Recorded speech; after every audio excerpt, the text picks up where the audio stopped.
Olá, sejam todos bem-vindos e bem-vindas a mais uma aula do nosso curso.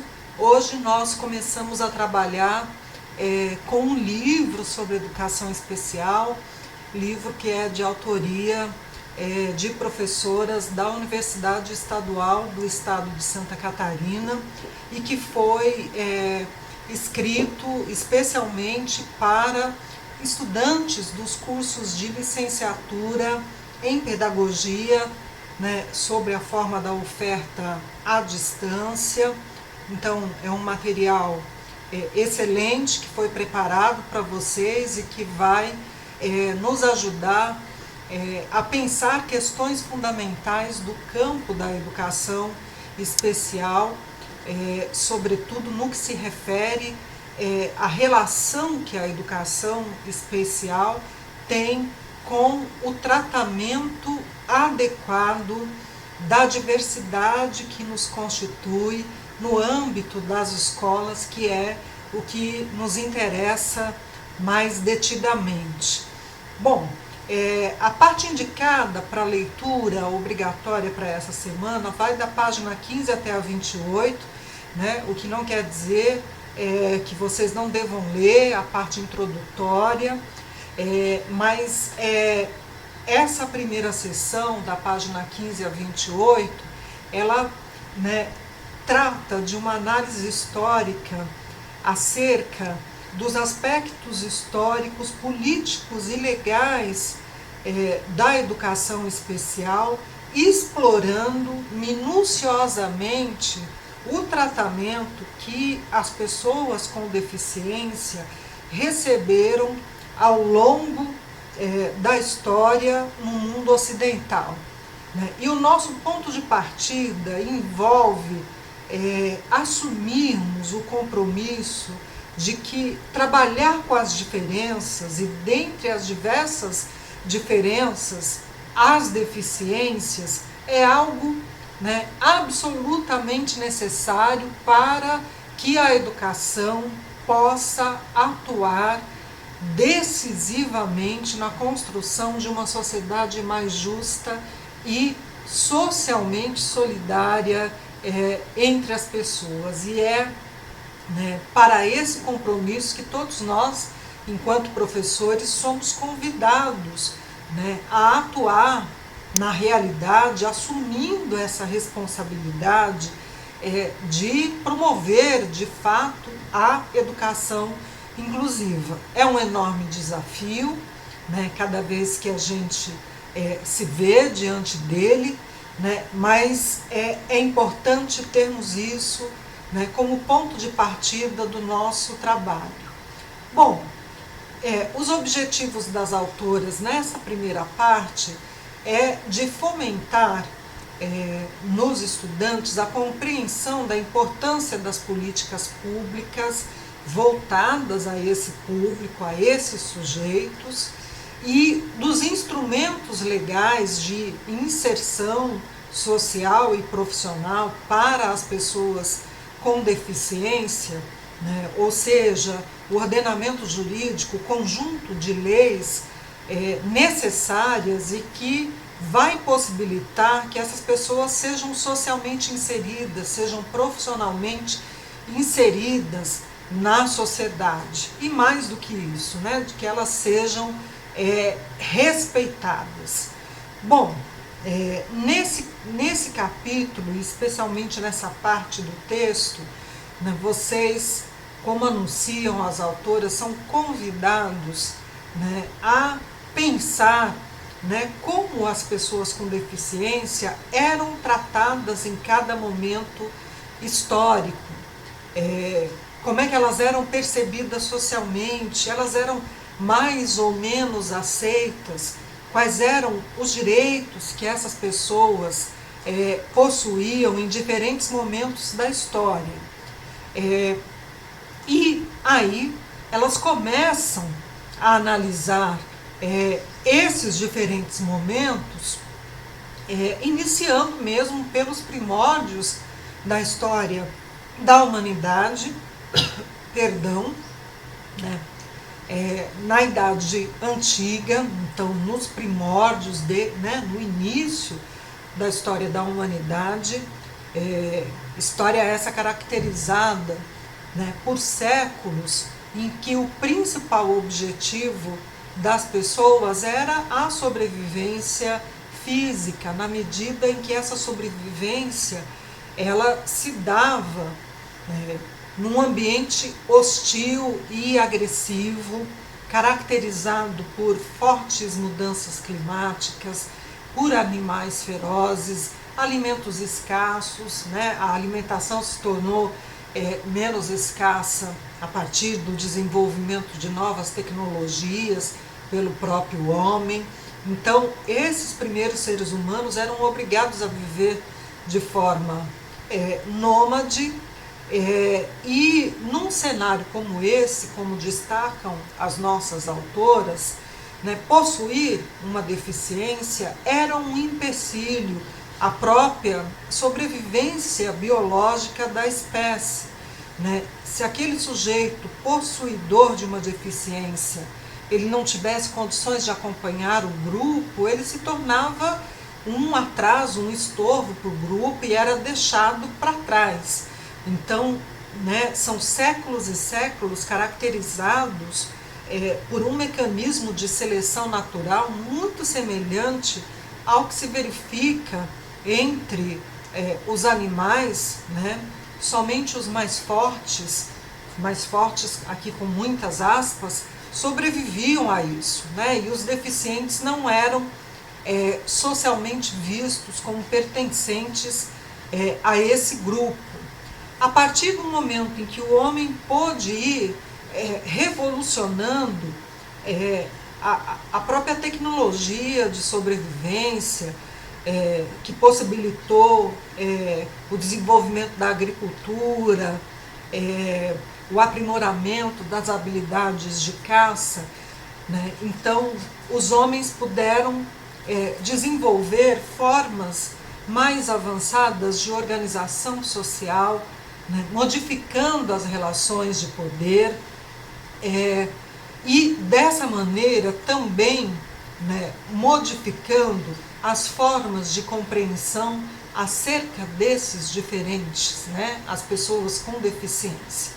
Aí no período da antiguidade, por volta de aproximadamente 3.000 a.C., né, ainda era, apesar desse maior desenvolvimento, ainda era comum muitas famílias abandonarem as suas crianças deficientes por entenderem, conforme os conhecimentos mitológicos da época, que a deficiência era um castigo dos deuses, um castigo vergonhoso, e que, portanto, não caberia questionar os deuses, né? Então, as crianças eram abandonadas pelas famílias. Com o crescimento das guerras, pela ampliação dos territórios, né? As guerras entre os diferentes impérios, isso ficou ainda mais forte. Na Grécia Antiga, né, o grande orgulho das famílias era ter um filho soldado, né? A Grécia Antiga vai ressaltar, enfatizar, valorizar os corpos tidos como fortes, perfeitos e saudáveis. Então, a criança com deficiência era percebida nesse registro como um estorvo. E aí, neste caso, a recomendação era a eliminação já ao nascer, né, da criança, ou o abandono dessas crianças fora dos muros das cidades, quando a deficiência era percebida mais tarde, né, com o crescimento da criança. Muitas das pessoas com deficiência, né, quando abandonadas à própria sorte nas ruas, né, acabavam vivendo, né, uma vida marginalizada, vivendo de pequenos furtos ou da mendicância, dependendo, né, da caridade alheia, né, e assim por adiante. Bom, nem com o desenvolvimento da filosofia clássica isso mudou, né? Mas com o crescimento histórico da doutrina cristã, que permitia compreender todos os homens, apesar das suas diferenças, como iguais, essas práticas de abandono e de morte passaram a ser fortemente questionadas, né, passíveis de castigos eternos. E aí, né, esse é o primeiro momento em que as pessoas com deficiência passam a ser vistas como pessoas que deveriam ser cuidadas, né, e as famílias que recebiam essas pessoas eram consideradas caridosas, né. Mesmo assim, as deficiências eram estigmatizadas, né, e as pessoas com deficiência, embora passassem a ser vistas como pessoas que têm direito à vida, se percebia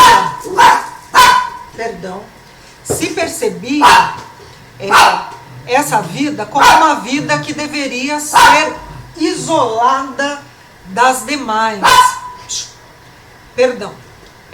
Como uma vida que deveria ser isolada das demais. Então, para os nobres, né, os filhos dos nobres que eram deficientes, né, a eles era reservado um espaço de isolamento nos mosteiros, né, ficavam sob os cuidados dos padres e freiras, né, e para os mais pobres, eles eram cuidados pelas próprias famílias, mas, né, também eram isolados em quartos próprios, né, e ali tinham as necessidades mais fundamentais de qualquer ser humano atendidas, mas a eles não era dado o direito de ter contato social com outras pessoas, até mesmo com a própria família, né? E durante o período da Inquisição, aí qualquer diferença, inclusive as deficiências, né, podiam ser interpretadas como uma forma de possessão demoníaca ou bruxaria, né, e aí as pessoas podiam ser encaminhadas para serem queimadas nas fogueiras, né. É só no final da Idade Média, já na transição para a Idade Moderna, né, com as novas descobertas, né, acerca do corpo humano pela ciência, é que uma nova forma de conceber a deficiência surge, né? O corpo humano passa a ser pensado como uma máquina que podia ser consertada. E aí, né, o início da Idade Moderna, né, que é o início do capitalismo, né, ele vai ser marcado com um contexto em que as pessoas passam a ter o seu valor social associado à possibilidade de serem produtivas no mercado de trabalho e de poderem consumir, né? Então, nesse contexto, as pessoas com deficiência não vão ser valorizadas e respeitadas, né, como cidadãs, né? E aí, né, o sujeito com deficiência ele passou a ser completamente desconsiderado, né? Ele não é pensado como um cidadão que tem direitos e deveres, né, mas como alguém que deve ser privado da escolarização, na medida em que a escola cabia a tarefa de formar os cidadãos e os trabalhadores necessários para aquele momento, né?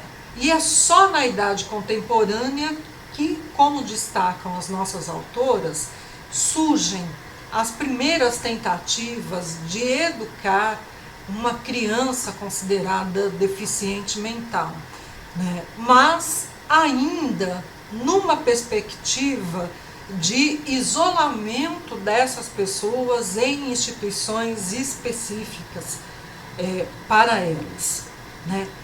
Durante a Segunda Guerra Mundial, né, com sobretudo o crescimento do fascismo, do nazismo na Alemanha, né, aí as pessoas com deficiência passaram a ser vistas, principalmente na Europa, envolvida com a guerra, como os grupos considerados indesejados e que deveriam ser eliminados.